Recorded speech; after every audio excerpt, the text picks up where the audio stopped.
4 sales tips for beginners in sales. Hi, my name is Garrett Campbell. I train and place aspiring and current salespeople into 8-figure companies. And in this video, we're gonna be talking about the 4 sales tips for beginners. Number 1, you need to listen more than you talk. It was actually so interesting to me because I'm a little bit more introverted. When I first got into sales, I thought that was like, my vice, like it was bad that I was introverted, and it was actually my best superpower. Because these guys that are super, extroverted and they like to talk all the time, they'll talk prospects' ears off. But because of that, they don't let prospects talk, so they have no idea what they actually fucking want. So they're just like throwing paint at a wall, just hoping something actually sticks. It's like if you're trying to hit a bullseye on a dartboard, would you rather be blindfolded and you're just throwing and throwing and throwing until something hits? Would you rather just ask them to take the blindfold off, ask them where the bullseye is, and then throw a bullseye? That's what happens when you talk less, you close more. So by listening, you actually have a depth of understanding of what they actually want, and it makes it so much easier to close because you're actually on the same page. When your vision and their vision doesn't align, that's when they know it's not a good fit and they're not gonna take action with you because you don't see what they see. And you're not gonna be able to sell a vision that they don't actually agree with, because why would you pay to do something you don't want to do? They're gonna pay for what they want to do, and they wanna see if you align with that. So the more you understand, the more you can align, the easier it is to close. That's tip number 1. Tip number 2 is you wanna tie the outcome of whatever it is they want to your product and service when you actually go about selling it. Believe me when I say, if they're so in their head and they're talking about what exactly it is they're getting, how much it is, all these things, they're stuck in the now. They're not focusing on the future and the outcomes that they get of buying the product and service. If their mind is super focused on the now and how much it is and how much they're gonna have to spend, divert their attention back onto the outcome of what they're gonna get by using your product or service. You need to sell the vacation, not the flight. Like in 2 weeks, I'm about to go to Mexico and I'm taking a flight there. I didn't buy that flight thinking, oh my God, I can't wait to pay for this flight, because then I'm gonna go to the airport, I'm gonna have to sit through TSA, they're gonna have to check my bag, they're probably gonna throw away my fucking shampoo, I'm gonna have to take my shoes off, put them back on, and then I'm gonna wait, I'm gonna have to get onto the flight,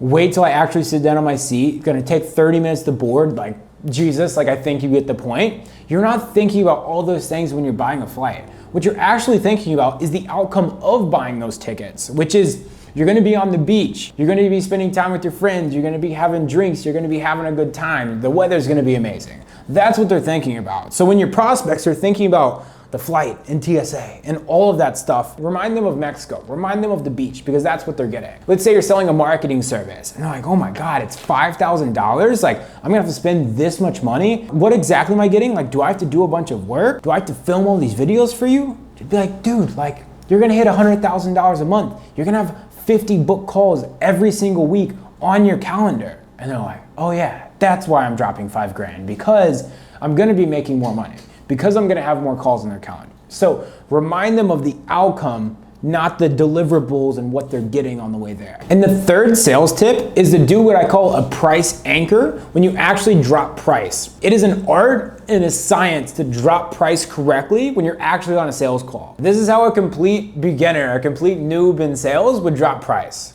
Hey, so it's gonna be $5,000 to work with us. Like, do you think that's okay, like price-wise? Because we're gonna get you, we're gonna run your ads and we're gonna get you all these appointments, and I promise we get good results for people. So like, you gotta trust me. Like, is 5,000, is that okay?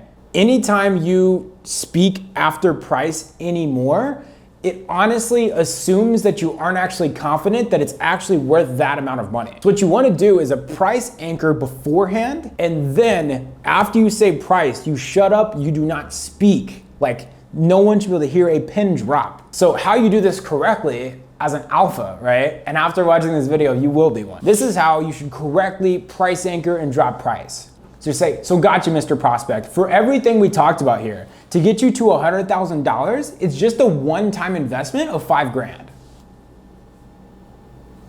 Silence. Notice how I did that, okay? Remember when you were like sleeping on the couch as a kid and you wake up at like 3 a.m. and that infomercial is on and it's like, this crazy revolutionary vacuum. It's like usually $97, price slash. It's only $50, price slash.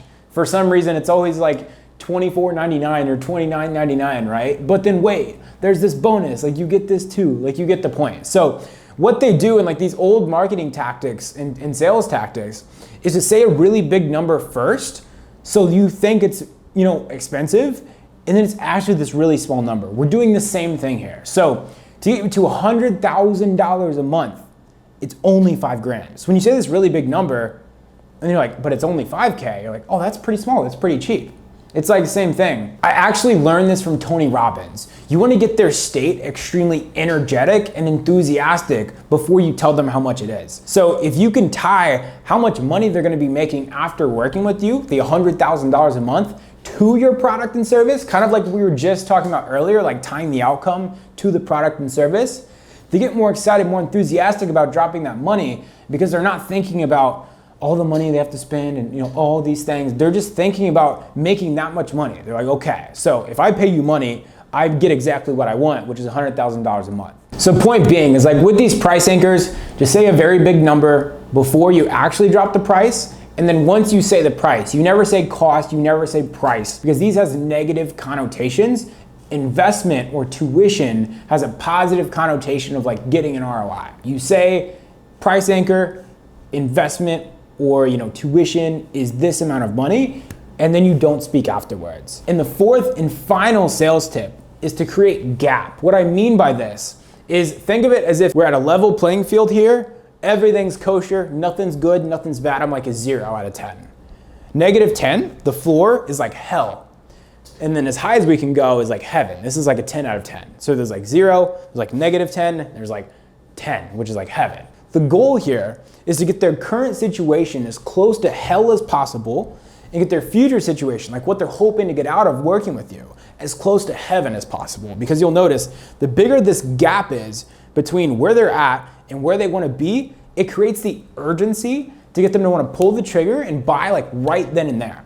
So the more discomfort that you can create with their current situation, it makes them want to act now. And I can give you a prime example. Let's say you're about to play some basketball. You go to the concession stand, it's $12 for a Gatorade. You're like, never in my life will I spend $12 for a fucking Gatorade. And then you go play 3 hours of basketball. You're drenched in sweat. You're so thirsty. There's nothing else to possibly buy inside this establishment besides this Gatorade. You're buying the fucking Gatorade. So if you don't create the gap in the conversation, if you don't talk about all the current pains, you know, all the discomfort that they have with what they have going on now, it won't make them want to spend that money. But the second they get some discomfort, they get uncomfortable with what's going on now, they will spend whatever amount of money it is for your product and service. That's how you create gap. All right, so to recap, number one, you need to listen more than you talk. If you have a deep understanding of what your prospect actually wants, your visions align, it's very easy to sell. If you're talking way too much, you don't know what they want, so you can't sell them what they want. Number two, you need to tie the outcome to what they seek, like whatever it is they're looking for, to your product or service. If they get so focused on the now and how much money they're gonna have to spend, what exactly they're getting, every little deliverable of, you know, what you have, you need to divert their attention back to the outcome and what they're gonna get and how it's gonna save them time or money or whatever.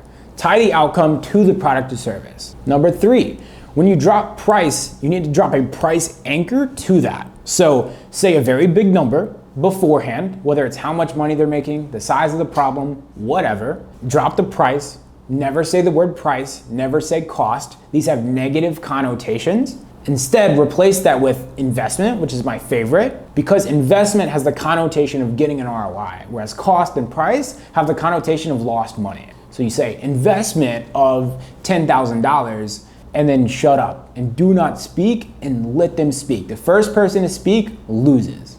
And then the fourth and final sales tip is to create gap.